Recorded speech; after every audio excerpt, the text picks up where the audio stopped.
Yo, what's going on, guys? It's Houston Sports Type back into the video today, and today I'm going to be going over what I think the Phoenix Suns offseason should look like after being eliminated by the Minnesota Timberwolves. The Suns had it really tough when they were swept by the Minnesota Timberwolves, and look, I'm not going to try to make excuses for teams like the Suns and the Lakers who just got eliminated, but look, these two teams I just watched advance to the second round, and they're about to play each other, the Minnesota Timberwolves and Denver Nuggets. They are some of the two best teams I've seen. I haven't seen a player like Anthony Edwards, and I haven't seen a player like Nikola Jokic ever watching basketball since I've been watching in 2016. Anthony Edwards is the first player I've seen since Kobe Bryant or Michael Jordan that has the mindset that he has, where he has no friends in the court. He's there to take down everybody, and he is unbelievable. And it's not just Anthony Edwards. I look at that Minnesota Timberwolves team that makes them so tough.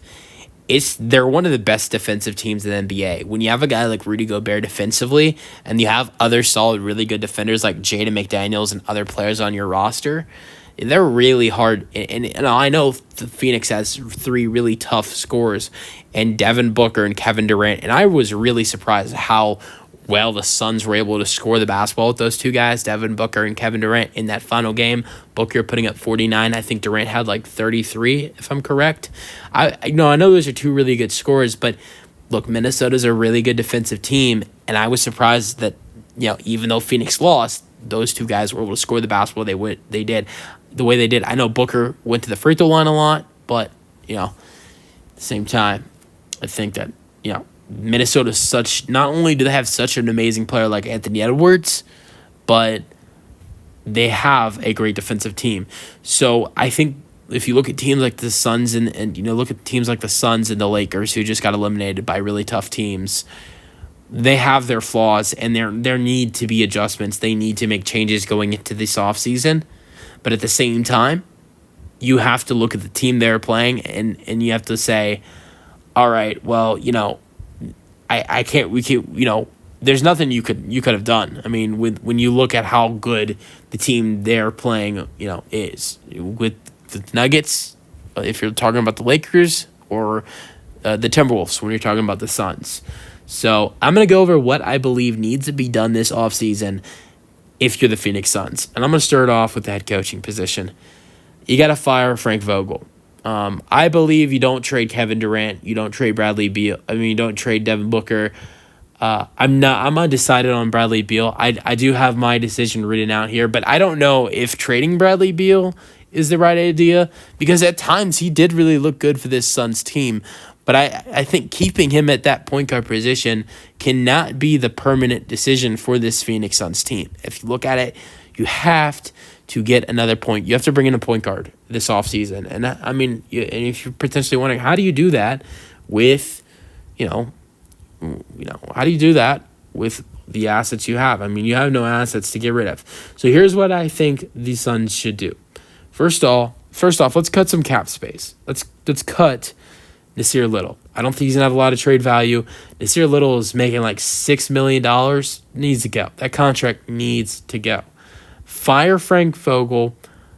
Release Nasir Little. Nasir Little is making $6 million. This season he played 45 games, averaged 10 minutes per game, averaged 3 points per game. Don't need that.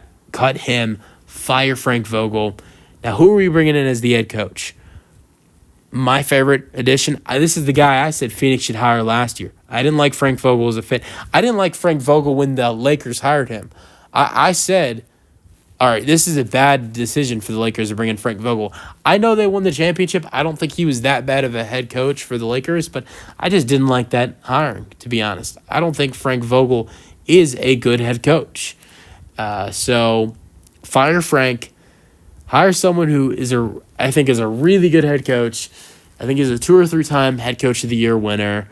He has won an NBA championship. You want to bring in a winner. When you have guys like Kevin Durant, who's won NBA championships before, and you have guys like Bradley Beal and Devin Booker who want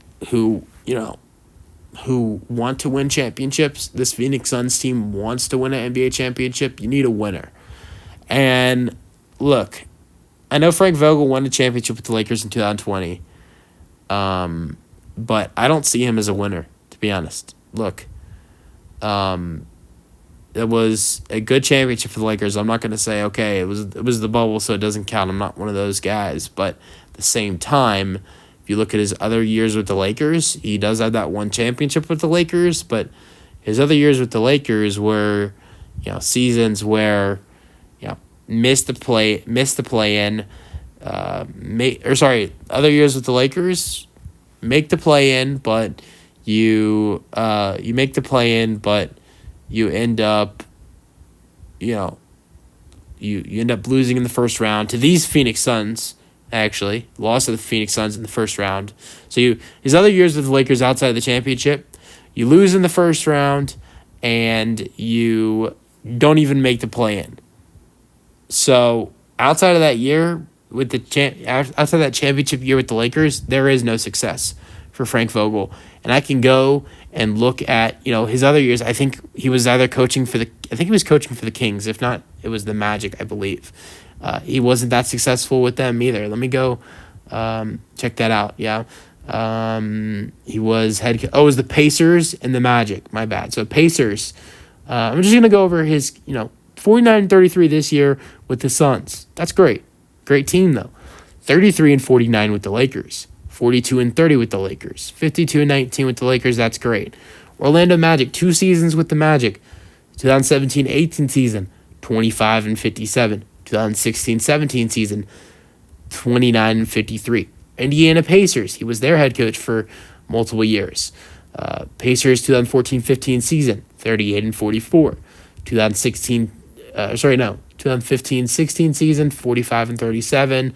That was a good year.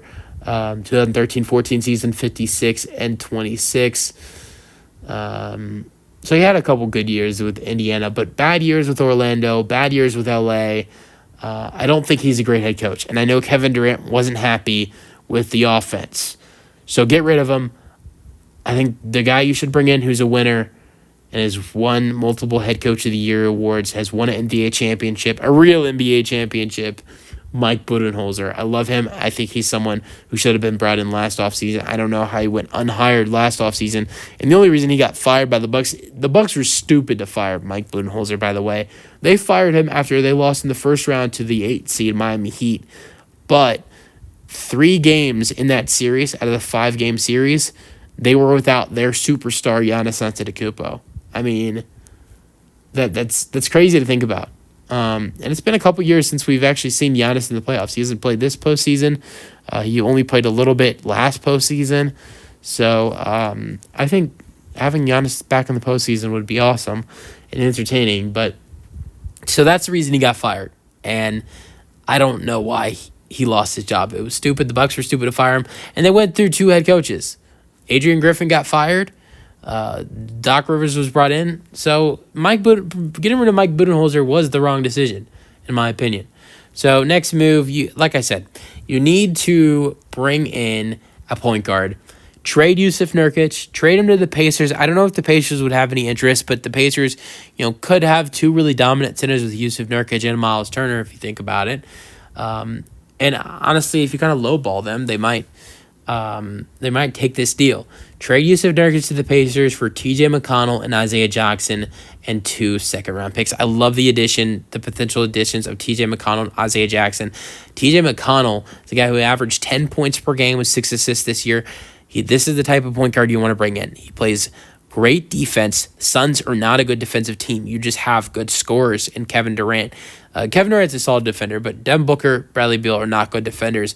TJ McConnell is a really good defender. He's a good point guard. He would be a great addition for this Phoenix Suns team. Now Isaiah Jackson on the other end, he's a nice center. He's a young kid, 6'10", averaged 7 and 4. Not a lot of playing time for the Indiana Pacers.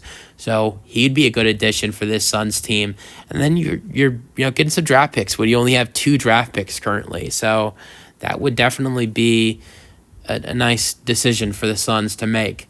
So you add in TJ McConnell, you add in Isaiah Jackson, but you need to get your future center in the draft because Isaiah Jackson's a good center. I don't see him being a starting center. Well, I could see him being a starting center, but I don't see him being a future center for this Phoenix Suns team. So that's why in the first round with pick 22, you draft Zach Edey from Purdue. Averaged 28 points per game, like 15, 17 rebounds per game, something like that. And is 7'4". He is an elite center. And he's going to be successful in the NBA because I'm telling you this right now. If he gets playing time, you're going to notice that he's going to get a lot of He's going to get a lot of fouls called. And I know people complain about the amount of times Joel Embiid goes to the free throw line. Same thing goes for Shai Gilgeous-Alexander. I know Shai Gilgeous-Alexander is not as tall as guys like Joel Embiid and Zach Edey, but that's because players can't guard these guys. You can't guard Embiid, and you're forced into the position to foul Joel Embiid. These people will talk shit about the refs and the calls they're making, but Joel is being fouled, and I see a lot of Zach Edey and Joel Embiid. I don't know about I think Joel has a better jump shot. I think he's a better scorer than Zach Edey is, but I think with how dominant they will be with getting to the free throw line, how dominant Zach Edey will be getting into the free throw line, I see that with Joel. I think that's a great comparison. So I think you draft Zach Edey in the first round. He's your future center. Decline David Roddy's team option. That's the only team option they have. Let's get into free agency. Here are the fits, I think, for free agency. Sign Robert Covington, sign Patty Mills. You don't have a lot of money. So bring in some guys who, are decent players. And I think those are some decent additions. I want to look at Patty Mills, the guy who's a good 3-point shooter and would be a good addition for this Phoenix Suns team, is coming in being a backup point guard for this team, potentially. He's an NBA champion as well, former teammate of Kevin Durant and Royce O'Neal. He's career 3-point shooter, 38.6%. He's done well for Miami in the playoffs this year as well, averaging 8 points per game this postseason with Miami. So, and that's only in a total of 17 minutes per game for Miami this year. Now, Robert Covington, another good 3-point shooter. He's a good defender. So you're adding in good defense right here. Robert Covington was all NBA defense 2017-2018 season. This past season with Philadelphia, Philadelphia and LA, he averaged 4.4 points per game. Career good 3-point shooter. From 3 in his career, he has shot 36%. He's a good defender, averaging 1 block per game in his career, almost 2 steals per game in his career. So those are good additions. Now, I think you should re-sign the following players. You should re-sign Bol Bol. I think you should potentially think about giving Bol Bol more minutes. I thought he looked really good for the Suns this year. I think you should re-sign Saben Lee, another extra backup guard. Re-sign Royce O'Neal. He's going to cost you some money, but I think he's another good defensive addition for this Phoenix Suns team and a good 3-point shooter. So that being said, you let guys walk in free agency like Eric Gordon, Josh Okogie, Damian Lee, David Roddy, Drew Eubanks, Thaddeus Young. And here's what the team looks like. Your starting lineup is TJ McConnell at point guard, Bradley Beal at shooting guard, Devin Booker at small forward, Kevin Durant at power forward, Zach Edey at center. I believe he would eventually get that starting center role with how good he will be getting to the free throw line and dominating in the paint. Also a good defender as well, which is what the Suns need. Then off the bench, you'd have Grayson Allen as a good 3-point shooter.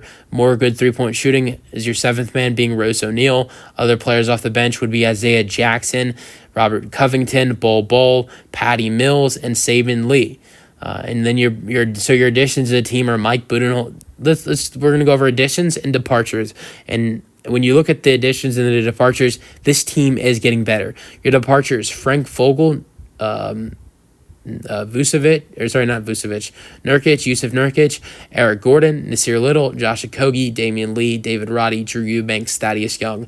Your additions: Mike Budenholzer, TJ McConnell, Isaiah Jackson, Zach Edey, Robert Covington, Patty Mills. I believe this team is getting better. They're getting better defensively. They're getting better 3-point shooting. And they're adding in things they need: defensive help, a point guard, so a good head coach. So yeah, I like this offseason potential plan for the Phoenix Suns. Let me know your thoughts, and peace out though.